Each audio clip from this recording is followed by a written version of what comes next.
ठाण्यातील हिरानंदिनी मेडोज परिसरातील उघड्या नाल्यात मलनिस्सारण प्रकल्पातील पाणी सोडण्यात येत असून यामुळे या नाल्यातून पसरणाऱ्या दुर्गंधीमुळे स्थानिक रहिवासी हैराण झाले होते. तसंच त्यांच्या आरोग्याचा प्रश्नही निर्माण झाला होता. त्यावर तोडगा म्हणून हा नाला बंदिस्त करून त्यावर चार्जिंग स्थानक उभारण्याचा निर्णय पालिका प्रशासनानं घेतलाय. यामुळे हिरानंदिनी मेडोज वासियांची नाला दुर्गंधीतून सुटका होण्याची चिन्ह आहेत.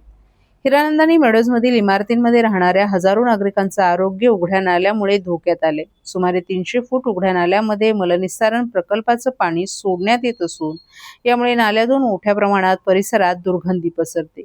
या दुर्गंधीनं नागरिक हैराण झाले, शिवाय त्यांची रात्रीची झोपही उडालीये. याबाबत येथील नागरिकांनी जनसेवकाचा जनसंवाद या कार्यक्रमात आमदार संजय केळकर यांची भेट घेऊन निवेदन दिलं. यावेळी केळकर यांनी संबंधित अधिकाऱ्यांशी चर्चा करून काही उपाययोजना सुचवल्या. तर सोमवारी केळकर यांनी पालिका अधिकाऱ्यांसमवेत या नाल्याची पाहणी केली. यावेळी स्थानिक नगरसेविका स्नेहा आंबरे, महापालिकेचे अधिकारी खंडागळे आणि नागरिकही उपस्थित होते. या पाहणी दरम्यान या नाल्यावर PPP तत्वावर स्लॅब टाकून त्यावर चार्जिंग स्टेशन उभारण्याची सूचना केळकर यांनी अधिकाऱ्यांना केली. यामुळे परिसर दुर्गंधीमुक्त होऊन नागरिकांना दिलासा मिळेलच, शिवाय PPP तत्वावर हा प्रकल्प उभारण्यात येणार असल्यानं महापालिकेवर देखील आर्थिक बोजा येणार नाही असा दावा करत त्यांनी याबाबतचा प्रस्ताव तयार करण्याच्या सूचना अधिकाऱ्यांना केल्या. त्यानुसार लवकरच हा प्रस्ताव तयार करण्यात येऊन या कामाला गती मिळेल आणि रहिवाशांना दिलासा मिळेल अशी माहिती केळकर यांनी दिली. साहेब, हिरानंदिनी मेडोज येथील नाल्याची पाहणी करायला आले होते. काय समस्या होती? या ठिकाणी हजारोने लोक राहतात आणि आमच्या या ठिकाणच्या नगरसेविका स्नेहाताई आंबरे हे सर्व हे जागरूक नागरिक यांची मागणी होती आणि त्याच्यामुळे आज आम्ही ही पाहणी करायला आलो. इकडे सगळे नाले जे आहेत 200-300 फूट ते सगळे खुले नाले आहेत. काही नाल्यांच्यामध्ये HTPचं पाणी पण सोडलेलं आहे आणि त्याच्यामुळे इथल्या लोक इतके त्रस्त आहेत की या ठिकाणी त्यांना रोगराईला सामोरं जायला लागतं. आरोग्याला धोका निर्माण झालेला आहे आणि प्रचंड प्रमाणामध्ये दुर्गंधी येते. रात्री देखील त्यांना झोप उठते अशी परिस्थिती आणि त्याच्यामुळे याची पाहणी केली आहे. अधिकारीही बरोबर होते आणि ह्या नाल्याचा ओपन नाले आहेत आणि त्याच्यामुळे फार मोठा प्रॉब्लेम आहे. तर ते क्लोज करून त्या ठिकाणी काय करता येईल तर एखाद वेळ आम्ही तिथे चार्जिंग स्टेशनसुद्धा उभं करता येईल PPPच्या तत्वावर, किंवा मग महापालिकेच्या माध्यमातून त्या ठिकाणी स्लॅब टाकून हे नाले जे आहे ते बंदिस्त ठेवता येईल. तरच इथल्या लोकांचं स्वास्थ्य जे आहे ते सुधारेल. नाही तर ही सगळी मंडळी जी आहे ती या ठिकाणी त्यांच्या आरोग्याला फार मोठा धोका निर्माण झाला. ठाणे महापालिकेचा पुढील लोकशाही दिन सोमवारी 4 मे रोजी आयोजित करण्यात आला आहे. नागरिकांनी मे महिन्याच्या लोकशाही दिनाच्या 15 दिवस आधी म्हणजेच 20 एप्रिलपर्यंत त्यांची अर्ज निवेदनं महापालिका भवन नागरी सुविधा केंद्र येथे 2 प्रतीत सादर करावीत. निवेदन दाखल करताना अर्जदारानं प्रत्येक निवेदनासोबत प्रपत्र 1ब सादर करणं आवश्यक आहे. प्रपत्र 1ब नागरी सुविधा केंद्र येथे उपलब्ध करून देण्यात आला आहे. महाराष्ट्र शासन सामान्य प्रशासन विभागाकडील परिपत्रकानुसार लोकशाही दिनाच्या दिवशी नागरिकांची निवेदनं न स्वीकारता हे निवेदनं 2 प्रतीत लोकशाही दिनाच्या 15 दिवस आधी महापालिका कार्यालयात सादर करणं आवश्यक असल्याचं स्पष्ट करण्यात आले. मुख्यालयातील या लोकशाही दिनात परिमंडळ लोकशाही दिनात ज्या नागरिकांनी आपली निवेदनं सादर केली आहेत तसंच ज्या निवेदनांवर 1 महिन्यांपर्यंत कोणतीही कार्यवाही झाली नाही अशाच निवेदनांचा स्वीकार करण्यात येईल. नागरिकांनी महापालिका मुख्यालयातील लोकशाही दिनामध्ये निवेदन सादर करताना परिमंडळ लोकशाही दिनामध्ये मिळालेला टोकन क्रमांक नमूद करणं आवश्यक आहे. अर्जदारानं एका अर्जात एकच तक्रार सादर करावी. एकापेक्षा जास्त तक्रारी असलेला अर्ज स्वीकारला जाणार नाही. त्याचप्रमाणे आस्थापना विषयक विविध न्यायालयात लोक आयुक्त यांच्याकडे प्रलंबित असलेल्या प्रकरणांच्या तक्रारी, माहिती अधिकार कक्षेत येणारी प्रकरणं तसंच राजकीय पक्षांच्या, नगरसेवकांच्या, संस्थांच्या लेटरहेडवरील अर्ज अंतिम उत्तर दिलं आहे किंवा देण्यात येणार आहे अशा प्रकरणी केलेला अर्ज तक्रार वैयक्तिक स्वरूपाची नसेल तर असे अर्ज स्वीकारले जाणार नाहीत याची नोंद घ्यावी. मीरा भाईंदर न्यायालयात सद्यस्थितीत 3 कोर्ट आहेत. या 3 कोर्टांकडे 7 ते 8 कोर्टांचं काम आहे. असं असताना केवळ 4 कोर्ट रिकामी आहेत असं दाखवून ठाण्यातील जिल्हा व सत्र न्यायालय तसंच दिवाणी न्यायालय वरिष्ठ स्तरावर भाईंदरला नेण्याचे प्रयत्न सुरू आहेत. केवळ काही लोकांच्या स्वार्थासाठी आणि राजकीय अट्टाहासापोटीच हे सर्व सुरू आहे. दिवाणी न्यायालय वरिष्ठ सर यांचा कामाचा एकंदरी व्याप पाहता त्याकरता देखील कमीत कमी 4 ते 5 कोट अधिकचे लागणार आहेत आणि असे कोणतेही इमारती किंवा आणि सोयीसुविधा मीरा भाईंदर इथे उपलब्ध नाहीत. जिल्हा न्यायालयासाठी अधिकची 5 न्यायालये लागणार आहेत, ती सुद्धा उपलब्ध नाहीत. अशा प्रकारे न्यायालय मीरा भाईंदरला गेल्यास ठाणे न्यायालय हे केवळ ठाणे महानगरपालिकेच्या हद्दीपुरतंच मर्यादित राहील. तसंच हे सर्व ठाणे जिल्ह्याचं महत्त्व कमी करण्यासाठी चाललेलं राजकीय षडयंत्र आहे का अशी देखील शंका येत आहे. असं झाल्यास या सर्व गोष्टींचा त्रास सामान्य जनतेला अधिकच होण्याची शक्यता नाकारता येत नसल्याचं सांगण्यात आलं. या संदर्भात ठाणे जिल्हा बार असोसिएशननं येऊन ठराव करून या निर्णयाला विरोध केलाय. ठाणे बार असोसिएशनचे अध्यक्ष ॲडव्होकेट प्रशांत कदम यांनी हा निर्णय बदलला नसल्यास 2 दिवस आम्ही सर्व वकील बांधव हाताला काळी फीत लावून निषेध व्यक्त करणार असल्याचं सांगितलं.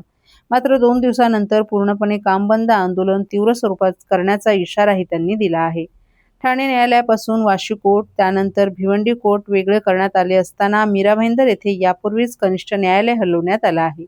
मुळात ठाणे कोर्ट 7,000च्या जवळपास वकील कार्यरत असून जर कामाची अशीच विभागणी होत गेली तर ठाणे कोर्ट फक्त ठाणे शहरापुरतं मर्यादित राहण्याची भीती निर्माण झाली आहे. त्यामुळे वकिलांना काम मिळणंही अवघड होईल. त्यामुळे शासनानं हा निर्णय त्वरित बदलावा अशी मागणी असल्याचं कदम यांनी स्पष्ट केले. सर, मीरा रोडमध्ये जे मीरा भाईंदरसाठी ऑलरेडी गेल्या वर्षी दिवाणी न्यायालय कनिष्ठ स्तराची कोर्ट गेलेली आहे. ऑलरेडी तिथे आहे तेच काम खूप आहे.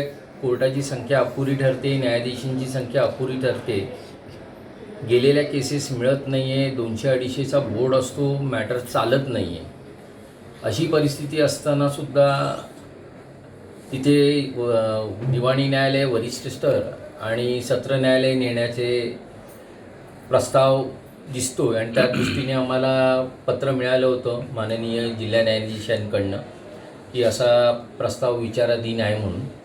त्यामुळे आम्ही आत्ता कालच जनरल बॉडी घेतली 6 तारखेला आणि सगळ्या सभासदांचा त्याच्यावर त्या पत्रावरती आणि एकंदरीत जो प्रस्ताव आहे त्याच्यावर सखोल चर्चा झाली. प्रत्येकाने आपली मतं मांडली आणि शेवटी असा निर्णय झाला की आपण 2 दिवस काळ्या फिती लावून काम करायचं, जेणेकरून वरिष्ठांना म्हणजे डिस्ट्रिक्ट न्यायालय, उच्च न्यायालय यांना आमच्या दुःख समजेल की आता ठाण्यातनं जर हे मीरा भाईंदरचं वरिष्ठ स्तर आणि जिल्हा न्यायालय जर गेलं तर हे ठाणं कोर्ट फक्त ठाणे म्युन्सिपल कॉर्पोरेशन पुरतं मर्यादित राहणार आहे.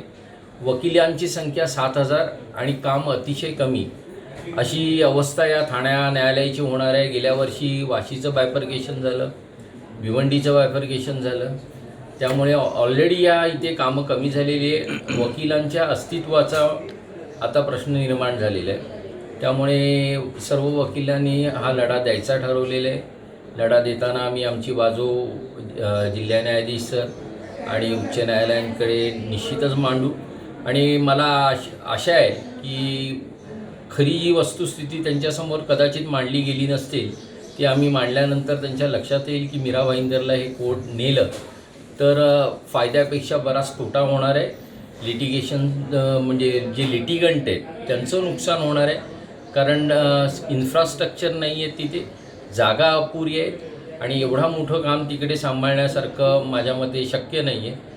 तर आमचा प्रयत्न तर चालू आहे. आता आज उद्या काय होतं त्याची वाट बघतोय. काय वाटतं याच्या निर्णयामध्ये बदल होईल? आशा तर आहे की सगळे सरासर विचार करून सगळे न्यायमूर्ती असल्यामुळे, न्यायाधीश असल्यामुळे वस्तुस्थितीचा सखोल अभ्यास करणार. ते नक्की आमची बाजू ऐकून घेतील ते आणि आम्हाला पूर्ण विश्वास आहे की हा निर्णय रद्द करण्यात येईल त्यांच्या वतीने आणि जे पूर्ववत आहेत त्याप्रमाणे काम चालू होईल. निर्णय रद्द झाला नाही तर वकील संघटनेचं पुढचं पाऊल काय? निर्णय रद्द झाला नाही तर कालच्या विशेष सर्वसाधारण सभेमध्ये आम्ही वकिलांनी आवाहन केलेले की कामावरती स्वेच्छेने अलिप्त कामापासून राहायचं. हे 2 दिवसाचा अशा प्रकारचा काळ्या फीत लावून निषेध झाल्यानंतरचा. आता परवा बघू आता कसं काय होतं, पण आम्हाला ती वेळ येणार नाही अशी आशा आहे. 1-2 दिवसात काहीतरी चांगलं घडेल, गोड बातमी मिळेल असं वाटतंय. सर्व नागरिकांना आवाहन करण्यात येत आहे की सध्या डासांमार्फत पसरणाऱ्या डेंग्यू या आजाराचा प्रसार रोखण्यासाठी प्रत्येकाने पुढीलप्रमाणे कार्यवाही करावी. डेंग्यू आजार एडिस इजिप्ती हा डास चावल्याने होतो. या डासांची पैदास साचलेल्या किंवा साचवलेल्या स्वच्छ पाण्यामध्ये होते. 8 दिवसांपेक्षा जास्त दिवस पाणी उघडे व साचून राहिल्यास त्यात डास अंडी घालतात. अंड्यांच्या अळ्या तयार होऊन पुढे डास तयार होतात. यासाठी आपल्या घरातील पाणीसाठे उदाहरणार्थ बॅरल्स, पिंपे, टाक्या, हौद, रांजणे इत्यादी दर आठवड्याला रिकामे करून घासून पुसून कोरडे करून पुन्हा भरावे. 1 दिवस कोरडा दिवस म्हणून पाळावा. पाणी साठ्यांना घट्ट झाकणे बसवावीत किंवा जुनी साडी, चादर, धोतर यांनी बांधून झाकून ठेवावीत, म्हणजे डास त्यात जाऊन अंडी घालणार नाहीत. घराच्या गच्चीवर, आजूबाजूला, अंगणात कोठेही पाणी साचू देऊ नये. भंगार सामान उघड्यावर टाकू नये. उदाहरणार्थ टायर्स, प्लास्टिक सामान, कुंड्या, टाकाऊ वस्तू इत्यादी. अशा सामानात पावसाचे पाणी साठून त्यात डेंग्यूच्या डासांची पैदास होते. घरातील कूलर्स, फ्रीजच्या पाठीमागील ट्रे हे देखील वेळोवेळी कोरडे करावेत. लक्षात ठेवा, नुसत्या फवारणीने डास घनता कमी होत नाही, तर त्यासाठी डास पैदास ठिकाणे नष्ट करणे ही आपल्या सर्वांची जबाबदारी आहे. कोणताही ताप अंगावर न काढता जवळच्या शासकीय रुग्णालयात मोफत औषधोपचार घ्या. अशा प्रकारे नागरिकांनी सहकार्य केल्यास डेंग्यूचा प्रसार रोखणे सहज शक्य आहे.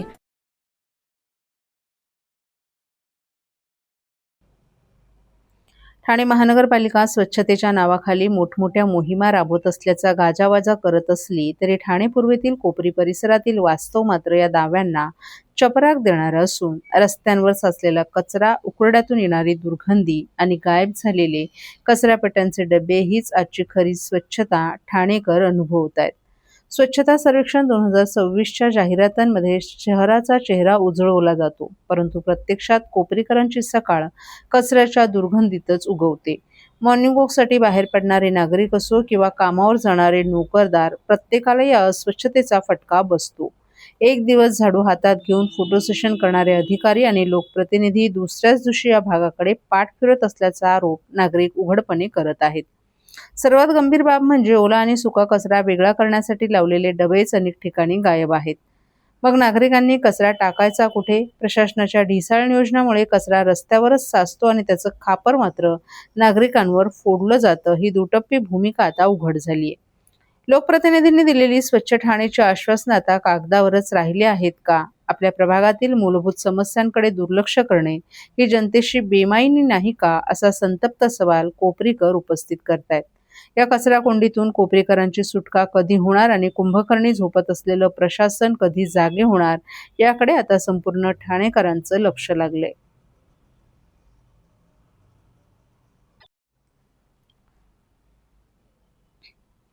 आंतरजातीय विवाह केल्यानं ठाणे शहरात राहणाऱ्या एका जैन कुटुंबावर समाजानं सामाजिक बहिष्कार घातल्याचा प्रकार उघडकीस आला आहे.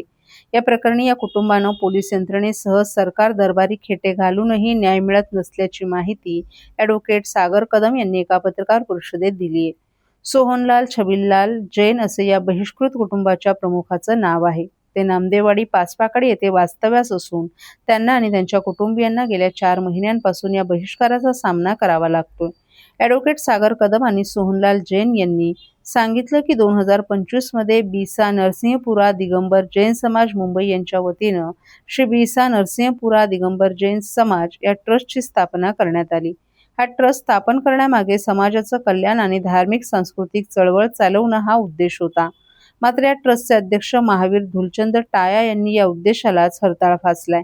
जानेवारी 2024 मध्ये दिगंबर पंथांचे सोहनलाल जैन यांचा मुलगा दिव्येश याचं लग्न 30 नोव्हेंबर 2025 रोजी श्वेतांबर समाजातील सलोनी राजेश शहा या मुलीशी ठरलं होतं. मात्र या आंतरजातीय विवाहात श्री बिसा नरसिंहपुरा दिगंबर जैन समाज चे अध्यक्ष महावीर टाया, महामंत्री राजेंद्र कुमार मेहता, प्रचार मंत्री जिनेंद्र कुमार सलिया, संजय भामावत, बसंतलाल भुकिया, अशोक ढोली, ललित पंचोली यांनी दिगंबर पंथाव्यतिरिक्त अन्यत्र सोयरीक करण्यास विरोध केला. या विरोधात सोहनलाल जैन यांनी न जुमानता विवाहाचा निर्णय कायम ठेवला. त्यामुळे संतापलेल्या टाया आणि त्यांच्या सहकाऱ्यांनी भांडूप येथील जैन हॉलमध्ये 24 ऑगस्ट 2025 रोजी बैठक बोलावून दिगंबर जैन या समाजाव्यतिरिक्त लग्न करणाऱ्या कुटुंबावर बहिष्कार घालण्याचा सामाजिक कायदा केला. या कायद्यानुसार जो बहिष्कृत कुटुंबाला आपल्या कार्यक्रमात बोलवेल त्यालाही बहिष्कृत करण्याचा नियम घालण्यात आला. त्यानंतर 16 नोव्हेंबर रोजी झालेल्या बैठकीत सोहनलाल यांच्या घरातील लग्न समारंभास उपस्थित राहणाऱ्या दिगंबर समाजातील नागरिकांना दंड आणि बहिष्कार अशी शिक्षा भोगावी लागेल अशी घोषणा सोहनलाल यांच्या उपस्थितीत करण्यात आली. तसंच कोणालाही आमंत्रण पत्रिका दिल्यास लग्न करण्याची धमकी सोहनलाल यांना देण्यात आली. 30 नोव्हेंबर रोजी दिव्येश आणि सलोनी यांचा विवाह लग्नविधी संपन्न झाला. या सोहळ्यात उपस्थित राहिलेल्या लोकांना माफीपत्र देण्यास लावून 11,000 रुपये दंडाची रक्कम भरण्याचे आदेश व्हॉट्सअप ग्रुपवर देण्यात आले. त्यानंतर 21 डिसेंबर 2025 रोजी सोहनलाल यांच्या मूळ गावी सभा बोलावून सोहनलाल जैन आणि त्यांच्या कुटुंबियावर जाहीरपणे सामाजिक बहिष्कार घालण्याची घोषणा करण्यात आली. त्यानंतर समाजानं सोहनलाल जैन यांच्याशी असलेले संबंध तोडले असून गेल्या 4 महिन्यांपासून त्यांना कोणत्याही शुभ अशुभ कार्यात सहभागी करून घेतलं जात नाही. सामाजिक मेळाव्यात तसंच समाजातील कोणत्याही व्यक्तीशी कौटुंबिक किंवा व्यावसायिक संबंध ठेवण्यास प्रतिबंध करण्यात आलाय. या प्रकरणी सोहनलाल जैन यांनी नौपाडा पोलीस ठाण्यात लेखी तक्रार देऊनही कोणत्याही प्रकारची कारवाई करण्यात आली नसल्याचं ॲडव्होकेट सागर कदम यांनी सांगितलं. हे ज्या प्रथा आहेत, आता शहरामध्ये आपण राहतो, आता हे शहरापर्यंत आलेले आणि बरीचशी लोक जी आहेत, म्हणजे ह्यांची केस यायच्या आधी पण आमच्याकडे बरेचसे पुरावे सापडले की ह्यांच्यासारखे बरेचसे ह्यांच्या समाजाचे जे आहेत लोक, तर ती जी लोक आहेत तर त्यांच्या विरुद्ध पण अशा प्रकारचे फरमान काढून त्यांना बहिष्कृत केलेलं. माझ्याकडे स्वतः गावच्या तर केस गावाला होतातच या गोष्टी, म्हणजे गावाच्या साईडचे पण वेगळे. आणि समाज, कुठलाही समाज जो आहे, म्हणजे हा पुढारलेला हा मागासलेला असं काही राहिलेलं नाही. प्रत्येक समाजामध्ये या गोष्टी आहेत आणि हे फक्त सत्ता कारण आहे, दुसरं काही नाहीये. ह्याच्यामध्ये फायदा जो आहे तो सत्ता ताब्यात घ्यायचा आणि लोकांना घाबरून ठेवायचं, जेणेकरून सत्ता कायम यांच्याकडे राहील. समाजाची जी सत्ता आहे, पॉलिटिकल सत्ता जशी असते तो वेगळा पार्ट आहे, पण समाजाची जी सत्ता आहे ती कंट्रोल करणं हा ह्याचा मुख्य पार्ट आहे. दुसरा कुठलाही पार्ट ह्याच्या मागे असू शकत नाही. यांच्या मुलाने आणि जे सुनेने कुठलीच चूक केली नाहीये, तरी सुद्धा फक्त आपली पॉवर दाखवणं आणि यांना याच्यासाठी बहिष्कृत केलेलं आहे. ते खूप वाईट आहे. आणि माझं म्हणणं आहे, प्रत्येक नागरिकांनी अशा गोष्टी काही होत असतील तर याच्यासाठी कायदा आलेला आहे. महाराष्ट्र शासनाने कायदा आणलाय 2016ला, तर त्याच्याप्रमाणे गुन्हे दाखल करावे, जेणेकरून एक भीती आणि वचक बसेल. आणि याच्या संदर्भात आपल्या माध्यमातून, मीडियाच्या माध्यमातून, न्यूजपेपरच्या माध्यमातून लोकांपर्यंत कळेल की बाबा हे आहे, हे बेकायदेशीर आहे. नाही तर कारण बरेच लोक यांच्यासारखे जे आहेत ते सहन करत राहतात, या गोष्टी बाहेर येत नाहीत. ते बिचारे विक्टिम आतमध्ये स्वतःला त्रास करून घेतात, दुसरं काही करत नाही, त्यांच्याकडे उपाय नसतात. मग त्यांच्या हातापाया पडून लोकांचे असे जे आहेत किंवा मग आर्थिक जे आहेत, जसं एक्सटॉर्शनचा आम्ही केस टाकले की पैसे डिमांड करतात, ते अशा प्रकारे ते मग सेटल करून मग ते जे आहेत विषय संपवले जातात. तर त्याची भ्यायची काही गरज नाही. याच्यामध्ये कायदा आलाय, त्याच्यामुळे गुन्हे दाखल करा आणि अशा लोकांना शिक्षा होईल याच्यासाठी प्रयत्न करा.